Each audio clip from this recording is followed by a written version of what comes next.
அனைவருக்கும் வணக்கம். சகோதரர்களே, லக்னத்திலிருந்து 1ஆம் பாவம் 2ஆம் பாவம் 10ஆம் வீட்டு வரை தொழில்ஸ்தானம் எப்படி இருக்குது என்பதை பார்த்தோம் நண்பர்களே. இப்போது லக்னத்துக்கு 11ஆம் இடம். இப்பொழுது இந்த ராசி கட்டத்தில் மேசம் என்று லக்னமாக வைத்துக்கொண்டால் 11வது வீடாக கும்பராசி அமையும். இதே சமயம் நீங்கள் சிம்ம லக்னமாக இருந்தால் 11வது வீடு மிதுன லக்னமாக அமையும். இப்படி நாம் எடுத்துக்கொள்ள வேண்டும். அந்த 11ஆம் வீடு சிறப்பாக இருந்தால் அதில் இருக்கும் உபநட்சத்திரங்கள் எந்த கிரகமாக இருந்தால் நமக்கு வாழ்க்கையில் எப்படிப்பட்ட பலனை தரணும் அப்படிங்கிறத பார்க்க போகிறோம். நீங்கள் ஒரு கேள்வி என்கிட்ட கேட்குறீங்கன்னா, எந்த வீடு எந்த நட்சத்திரம் எந்த உபநட்சத்திரம் அப்படிங்கிறத பார்த்துட்டு உங்களுக்கு பலன் சொல்கிறோம். மொட்டையாக ராசி கட்டத்தில் இருக்க ஒரு கிரகத்தை வச்சு பலன் சொல்ல முடியாதுங்க. ஏன்னா ஒரு மாதம் அந்த கிரகம் இருக்கும், ஒரு மாதத்தில் பிறந்த அத்தனை பேருக்கு ஒரே பலன் தராது. கொஞ்சம் சிந்திச்சு பாருங்கள். இப்போ இங்கே பாருங்கள், இந்த போர்டில் அந்த 27 நட்சத்திரமும் அதில் நான் குறிச்சிருக்கேன். அந்த 27 நட்சத்திரத்தில் ஒரு கிரகம் அந்த ஒரு நட்சத்திரத்தில் இருக்கும். அந்த நட்சத்திரத்தின் பலனத்தை உங்களுக்கு செய்ய போகுது. அதனால் இப்போ நம்ம லக்னத்துக்கு 11வது வீடு அப்படின்னா பொதுவாக லாபஸ்தானம் சொல்லுவாங்க. லாபஸ்தானம்ங்கிறது நம்மளுக்கு தேவையானதை பணத்தை மட்டும் கொடுக்குற வீடு கிடையாது. உங்களுடைய ஆசைகள் பூர்த்தி ஆகிறது. நம்ம என்னென்னலாம் ஆசைப்படுறோம் வாழ்க்கையில் உங்களுக்கே தெரியும். அப்போ அதை தான் 11ஆம் இடம் நம்ம சொல்கிறோம். அதே மாதிரி ஒரு மனிதன் தனக்கு இன்பம் தரும் என்று நினைக்கும் ஒரு பொருள், நபர் அல்லது ஒரு சூழ்நிலை நோக்கி அவனது மனம் அதில் ஒரு ஈர்ப்பு ஏற்பட்டு ஒரு தீவிர விருப்பம் ஏற்படுது. பார்த்தீங்களா? தன் தேவைக்காக பூர்த்தி செய்து கொள்ளுதல். அதனால தான் ஆசை பூர்த்தி அப்படின்னு அந்த பாவத்தை சொல்லுவது. அதை பூர்த்தி செய்து கொள்வதற்காக ஆசைப்படுகிறான். அப்போ ஆசை என்பது பயன்படுத்தக்கூடிய தீன்மையான விஷயத்துக்கும் ஆசைப்படுவாங்க, அதே நன்மையான விஷயத்துக்கு ஆசைப்படுவாங்க. இதை எப்படிலாம் ஒருத்தர் ஆசைப்படுவார் அப்படிங்கிறத அந்த 11ஆம் வீடு பாவம் நம்மளுக்கு காட்டும்.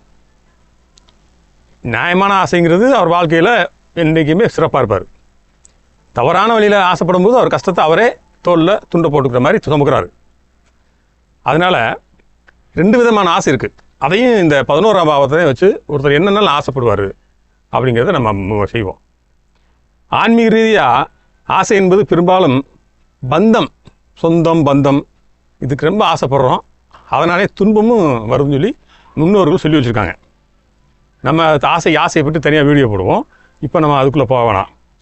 இப்போ பேராசை, பற்று, அகந்தைன்னு சொல்லுவாங்க. தனக்கு தகுதி இல்லாத அல்லது அடுத்தவருக்கு சொந்தமான பொருளுக்கு ஆசைப்படுவது. இது எப்போதும் என்னுடனே இருக்க வேண்டும் என்று ஒரு பொருள் மீது அளவு கடந்த அதிகமான பற்று வைப்பது. இதுவே மனிதனின் தவறான பாதைக்கு கொண்டு செல்கிறது அப்படின்னு சொல்கிறாங்க. அப்போ அந்த 11ஆம் வீட்டின் ஒரு நட்சத்திரமோ உபநட்சத்திரமோ எந்த கிரகமாக அமையுதோ அந்த நட்சத்திரம் இதுவோ அதன்படிதான் அவர் ஆசைப்படுவார், அதன்படிதான் அவர் வாழ்க்கை இருக்கும். இந்த முக்கியமாக உபநட்சத்திரம் எதுவாக அமையுதுன்னு நம்ம கணினியில் போட்டு பார்த்தா தான் தெரியும். ராசி கட்டம் பொதுவாக ஒரு வருஷத்துக்கு 2.5 வருஷத்துக்கு ஒரு சனி பகவான் 11ஆம் வீட்டில் இருப்பார். 2.5 வருஷத்துக்கு பிறகு அத்தனை பேருக்கும் ஒரே மாதிரி பலன் தராது. அதே மாதிரி தான் அது என்ன உபநட்சத்திரத்தில் இருக்கான்னு பார்க்கணும்னா நம்ம கணினியில் போட்டு பார்த்தா தான் கண்டுபிடிக்க முடியும். கையில் எழுதணும்னா 3 நாள் ஆகும். அதே மாதிரி ஒரு ஜாதகோட லட்சியங்கள், சங்கங்கள்னால் உங்களுக்கு தெரியும். நம்ம சமுதாய சங்கத்திலிருந்து ஆரம்பித்து நம்ம நாட்டின் எத்தனை சங்கங்கள் இருக்கின்றனவோ அதில் இவர் கௌரவம் அடைவாரா? அரசாங்கத்தின் மூலம் பெறக்கூடிய உயர்வுகள் இவர் கிடைக்குமா? இவருடைய சுயமுயற்சியால் வரக்கூடிய பொருளாதார நிலை உயரும்போது அதை தக்க வைத்துக் கொள்வாரா? முக்கியமான பாயிண்டாக தாங்க. எல்லாரும் சம்பாதிக்கிறாங்க. ஒருத்தர் 500 ரூபா கூலி வாங்குறவர் ஒரு வீடு கட்டிடுவார். ஒருத்தர் ஒரு நாளைக்கு மாதத்துக்கு 2 லட்ச ரூபா சம்பளம் வாங்குற ஒரு வீடு கட்ட முடியாது. அந்த பணத்தை தக்க வைக்கக்கூடிய திறமைங்கிறது அதுவே ஒரு பெரிய வருமானம் தாங்க. அந்த தக்க வைத்துக் கொள்ளுதல் அப்படிங்கிறது 11ஆம் வீடின் உபநட்சத்திரம் சொல்லும்.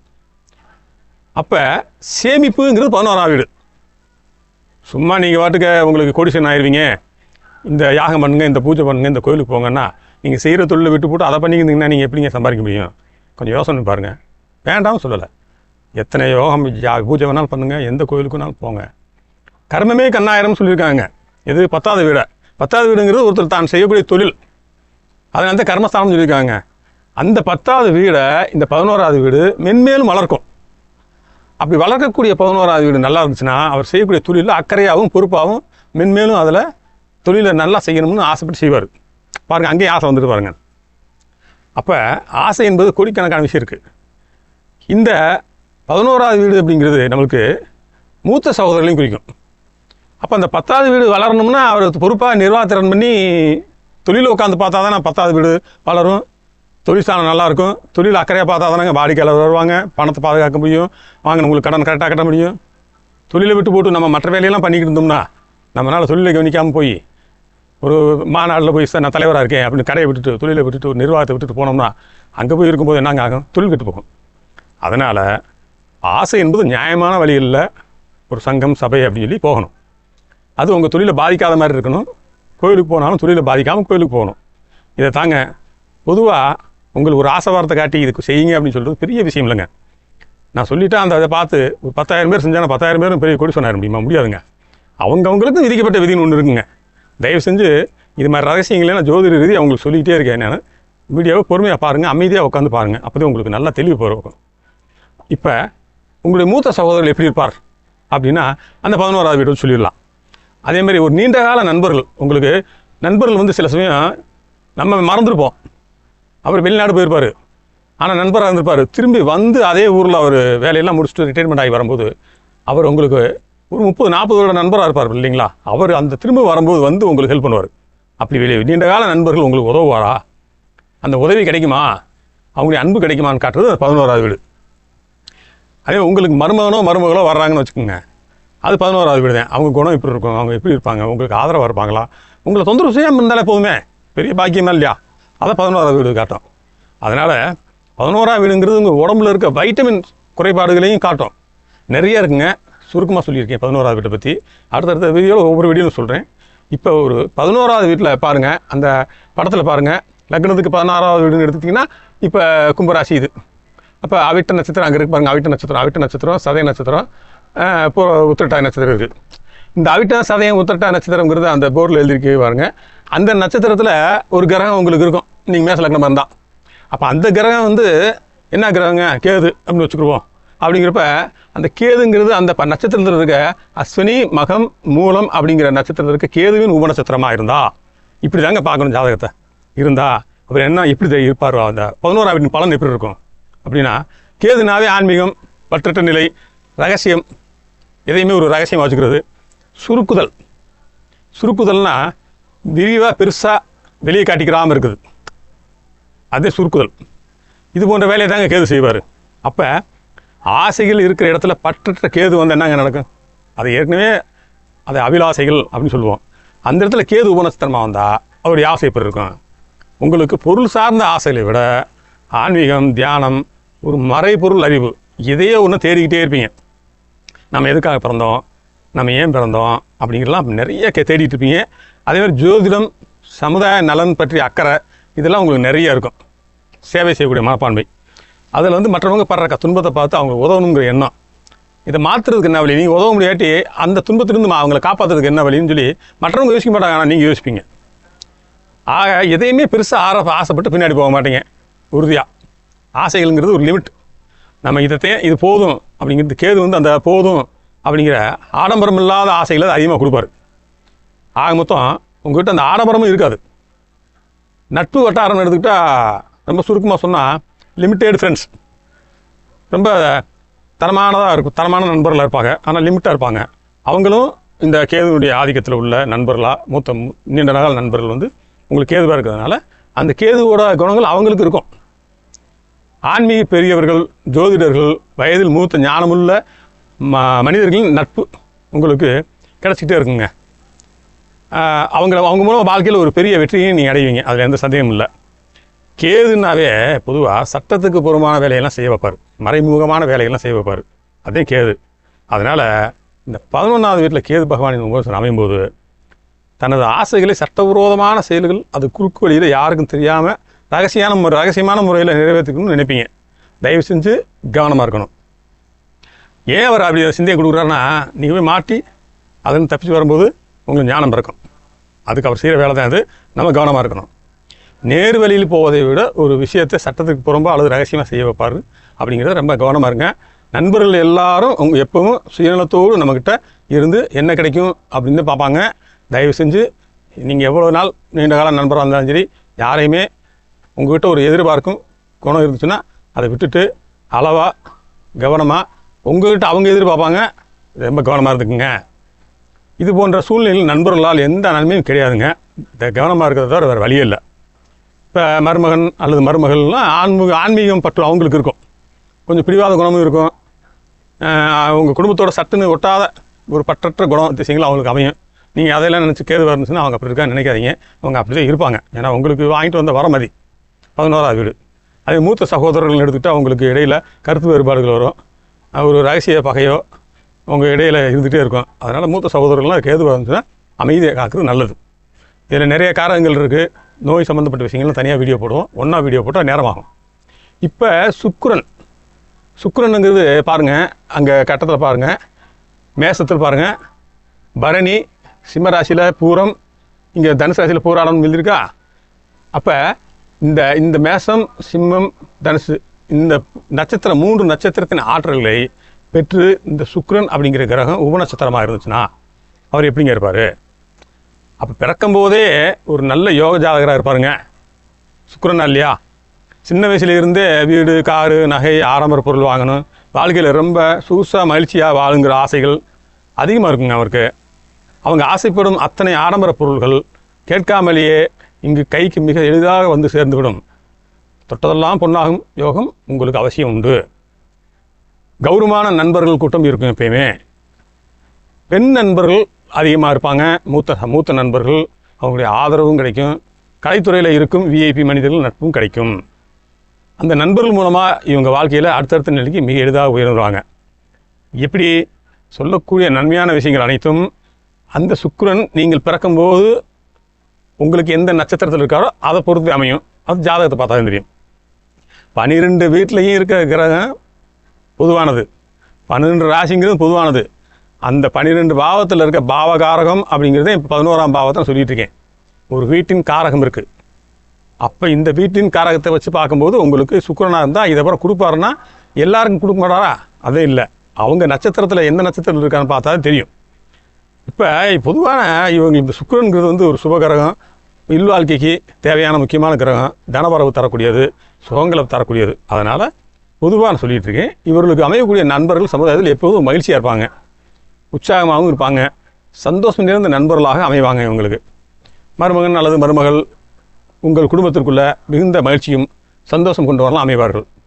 இந்த சுக்கிரன் வந்து எப்பயுமே ஒரு பெண் கிரகம், ரொம்ப அமைதி. சுக்கிரனுடைய வீடுங்கிறதே உங்களுக்கு ரிஷபராசி, பூமி ராசி அப்படிங்கிறப்ப ரொம்ப அமைதியாகவும் ரொம்ப கவனமாகவும் இருக்கக்கூடியவங்க.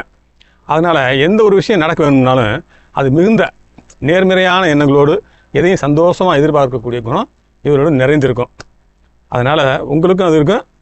நீங்கள் சந்திக்கக்கூடிய ஒரு மூத்த சகோதரனாக இருந்தாலும் சரி, நீண்டகால நண்பர்களாக இருந்தாலும் சரி, அவங்களுக்கும் அந்த குணம் இருக்கும். இப்படி ஒவ்வொரு கிரகம் உபநட்சத்திரம் வரும்போது இந்த மாதிரி பலன்கள்லாம் நடக்கும்.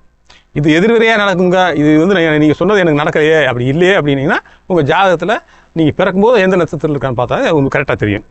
இப்போ அடுத்து நம்ம சூரியனுக்கு வருவோம். சூரியன் 11ஆம் வீட்டின் உபநட்சத்திரமாக வந்தால் எப்படி இருக்கும் பார்ப்போம். இப்போ சூரிய பகவான் அப்படிங்கிற தந்தை, அதேமாதிரி அரசாங்கம், கௌரவம், அதிகாரம் மற்றும் ஆளுமை திறனை குறிக்கக்கூடியது சூரியனுடைய காரகம். அந்த சூரிய பகவான் என்பது சமுதாயத்தில் மிக உயர்ந்த கௌரவத்தோடு, அந்தஸ்தோடும், கம்பீரத்தோடும் வாழும் மனிதர்கள் நண்பர்களாக அமைவார்கள். அது மூத்த சகோதரர்கள், நீண்டகால நண்பர்கள், நிர்வாகத்திறன், தைரியம், நேர்மை இதெல்லாம் இருக்கக்கூடிய குணாதிசயங்கள் அவரோட அவசியம் இருக்கும். உங்களுடைய ஆசைகள், நீங்கள் ஆசைப்படுறதே பாருங்கள், அரசு வேலைக்கு தான் போகணும்னு நினைப்பீங்க. உங்களுடைய ஆசையாக அப்படி இருக்கும். அப்பாவை மனசில் வந்து பெருசாக நினைப்பீங்க. 11ஆம் பாவம் நல்லா இருந்துச்சுன்னா உங்களுடைய ஆசைகள் வந்து அப்பா மேலே அன்பு அதிகமாக இருக்கும். அப்பாவுக்காக உதவி செய்வீங்க. ஏன்னா 7ஆவது வீட்டுக்கு அப்பாங்கிறது 9ஆவது வீடு. இந்த 9ஆவது வீடு அப்பானா அதுக்கு 2, 3ஆவது வீடு 11ஆவது வீடு. அப்பாவுக்கு எப்பயுமே நீங்கள் நன்றியோடு இருப்பீங்க, அவருக்கு உதவி பண்ணுவீங்க. அரசாங்கத்தில் இருக்கக்கூடிய உயர் பதவிகள், அதிகாரிகள், அரசியல் செல்வாக்கு மிக்கவர்கள் மற்றும் சமுதாயத்திலையும் பெரிய அந்தஸ்தில் இருக்கிறாங்க பார்த்தீங்களா, அந்த மனிதர்களுடைய நட்பெல்லாம் உங்களுக்கு எளிதாக கிடைக்கும். இந்த அரசு சம்மந்தப்பட்ட விஷயங்கள், சூரியனுக்குரிய அத்தனை விஷயங்களையும் நம்ம கொஞ்சம் சந்திக்கக்கூடிய நண்பர்களும் அதே குணம் இருக்கும். இந்த 11ஆம் வீடு நல்லா இருந்தால் அவருடைய தந்தை வந்து ஒரு லட்சியத்துக்காக பெரும் ஒரு வழிகாட்டியாக இருப்பார் பையனுக்கு. மருமகன் அல்லது மருமகள் அரசாங்க உத்தியோகம் செய்வர்களாகவோ அல்லது நல்ல ஆளுமை திறன் மிக்க உள்ளவர்களாகவோ கௌரவமான குடும்ப பின்னணி கொண்டவர்களாகவும் இருப்பாங்க மருமகள் வந்தால். இந்த ஜாதகர்கள் எந்த விஷயத்திலையும் மிகவும் நேர்மையாகவும் தர்மத்தின் வழியில் மிகுந்த அரசாங்க மற்றும் சமுதாய கௌரவத்தோடு எதிர்பார்ப்பார்கள். யாருங்க? நீங்கள். அந்த சூரியனாக இருந்தால் சமுதாயத்திலையும் சரி, இப்போ ஒரு சபைக்கு போகிறீங்க, சங்கத்துக்கு போகிறீங்க அப்படின்னா அங்கே உயரிய அரசாங்க அமைப்புகள், முக்கிய பொறுப்புகளை வகிக்கக்கூடிய மனிதர்கள், சமுதாயத்தில் இருக்கும் பெரிய சங்கங்கள் மற்றும் கூட்டுறவு மையங்கள் இருக்குல்ல போன்ற பெரிய அமைப்புகளை தலைமை தாங்கி நடத்தும் யோகமும் உங்களுக்கு அமையும். நீங்கள் அதிகமாக அதில் ரொம்ப ஆசைப்பட்டு போனீங்கன்னா நான் சொன்ன மாதிரி இந்த தொழிலை விட்டு தான் நாங்கள் போவீங்க, தொழில் கெட்டு போகும். அதனால் நம்ம தொழில் நல்லா ஓடி நல்லா 4 பணம் சம்பாதிக்க ஆரம்பிச்ச உடனே நீங்கள் தாங்க வந்து தலைமை தாங்கன்னு கூப்பிடுவாங்க. இப்போ ஒரு முக்கியமான விஷயத்துக்கு, நல்ல விஷயத்துக்கு போங்க, எல்லா விஷயத்துக்கும் போனால் தொழில் கெட்டு போகும். அப்போ நம்மளுடைய விருப்பமும் ஆசையும் வந்து புகழுக்கும் ரொம்ப போய் அலையும் போது தொழில் தானாக கெட்டு போகும். அந்த தொழிலை விருத்தி பண்ணுற பாவம் தான் 11ஆம் பாவம். அதை செய்யுங்க, ஆனால் தொழிலை பார்த்துட்டு போங்க. அது பெரிய விழாக்களில் ஒரு தலைவராக கௌரவ கூட்டத்தில் கௌரவமாக இருக்கிறதும், அதை விருந்தினராக இருந்து அந்த விழாக்களை நடத்துறது, இந்த மாதிரி விஷயங்கள் போல அந்த 11ஆம் பாவம் சூரியனாக இருந்தால் முதன்மை நிர்வாக திறமை உள்ள ஒரு மனிதனும் அந்த இடத்துல இருப்பார். அரசாங்க சம்பந்தப்பட்ட விருந்தினர் மாளிகை போன்ற உயரிய இடங்கள் இருக்குது பார்த்தீங்களா, அந்த மாதிரி இடங்கள்லாம் இவங்க எளிதாக பயன்படுத்தக்கூடிய பலம் இவர்கள் இருக்கும். அதை எப்படி கையாளுறது அப்படின்னு. அரசு பதக்கம் பெறக்கூடிய ஒவ்வொருவரும் முக்கிய நினைவு சின்னங்கள்னு சொல்லக்கூடிய இதை சார்ந்த கௌரவ பொறுப்புகள் மற்றும் மிக உயரிய அரசு வெகுமதிகள்னு சொல்லக்கூடிய அத்தனையும் இவங்களுக்கு கிடைக்குங்க. முதல் சூரியனாவே அரசு, அதனால் அந்த அரசு சம்மந்தப்பட்ட விஷயங்களுக்கு பூரா இது மாதிரி அவங்க ஒரு பதக்கம் வாங்கணும்னு அதுக்காக வாழ்க்கையில் உழைச்சி அதை வாங்கக்கூடிய தன்மை இருக்கும்.